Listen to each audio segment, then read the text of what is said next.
Bajaur agency में security forces ने शिद्दत पसंदों के ठिकानों पर फजाई हमले किए हैं। बाजोड़ एजेंसी के इलाके लोएसम, बांदा और मौसकी में शिद्दत पसंदों के ठिकानों पर सिक्योरिटी फोर्सेज की जानिब से गनशिप हेलीकॉप्टर और जेट तैयारों से कार्रवाई की गई।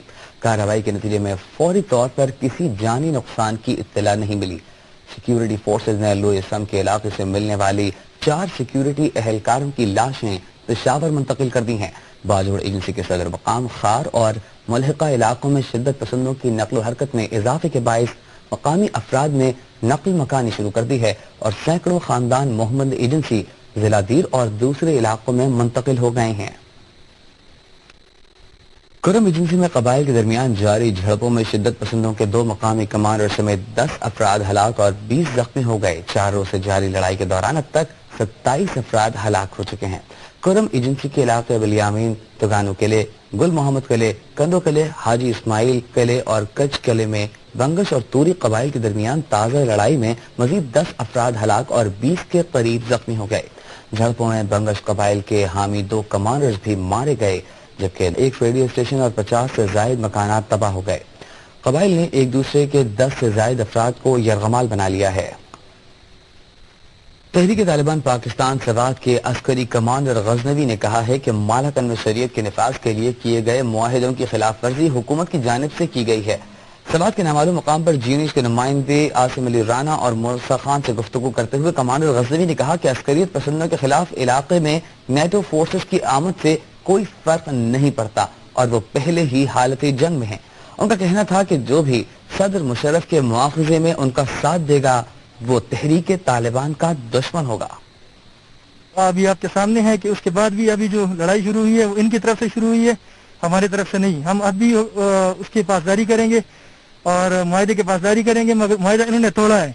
अब इंशाअल्लाह उस वक्त तक जंग जारी रहेगी, जिहाद जारी रहेगी जिस वक्त तक शरीयत नाफिज नहीं होती। तकरीबन 4 हुकूमतें इसमें गुजर चुकी हैं और हर हुकूमत ने हर दौर में ये वादा किया है कि हम मलाकन डिवीजन में शरीयत नाफिज करेंगे। तो अभी तक इन्होंने मलाकन डिवीजन में शरीयत का एक दफा भी नाफिज नहीं किया। तो जब तक ये शरीयत नाफिज नहीं करते हम इनको मारेंगे, हम इनको कत्ल करेंगे, हम इनको गिरफ्तार करेंगे और हम इनको अपनी भरपूर कोशिश करेंगे, आखिरी दम तक इनसे लड़ेंगे। क्या कहते हैं कि अगर ये नेटो फोर्सेज सवात के एरियाज में या इन एरियाज में आती हैं तो उनका क्या होगा यहाँ पर? हकीकत में हम ऐसा कुछ नहीं देखते, क्योंकि उनकी जरूरत नहीं है। उनकी भाई यहाँ मौजूद है, हम इनको अपना भाई नहीं समझते और न ये हमारे भाई है। हमारे घरों को ये लोग, हमारे आवाम के घरों को और हमारे बच्चों को, हमारे औरतों को ये लोग कत्ल कर रहे हैं। तो बेशक इनमें और उनमें कोई फर्क नहीं है। वो आएंगे तो हमें कोई फर्क नहीं पड़ेगा। इंशाल्लाह हम उनसे भी बेदरेग लड़ेंगे और आखिरी दम तक हम उनसे भी लड़ेंगे और इनसे भी लड़ेंगे। आप तालिबान में तहरीक तालिबान सवात के साथ इतना कुव्वत है कि वो गवर्नमेंट का मुकाबला कर सके, इन फोर्सेस का मुकाबला कर सके, तो इसके लिए क्या आप दीगर इलाकों के तालिबान से या लोगों से मदद की अपील करते हैं? अल्हम्दुलिल्लाह, अल्लाहु अकबर। अब तहरीक तालिबान सवात सिर्फ तहरीक तालिबान सवात नहीं रही। अल्हम्दुलिल्लाह अभी पेशावर से लेके कोहिस्तान के पहाड़ों तक और सवात से लेके दीर बाजवड़ और वजीरिस्तान तक एक ही तंजीम है जिसका नाम है तहरीक तालिबान पाकिस्तान। हम उसका एक ब्रांच हैं। तो जो भी फैसले होते हैं वो मरकजी अमीर की तरफ से होते हैं और मरकजी शुरा की तरफ से होते हैं। तालिबान की जानिब से कहा गया है कि उनका जो भी सदर मुशर्रफ के हक में वोट देगा आप उसके खिलाफ कार्रवाई करेंगे। आप इस बारे में क्या कहते हैं? ये तो आप खुद समझ सकते हैं कि जो मुशर्रफ का हवारी होगा वो हमारा दुश्मन होगा।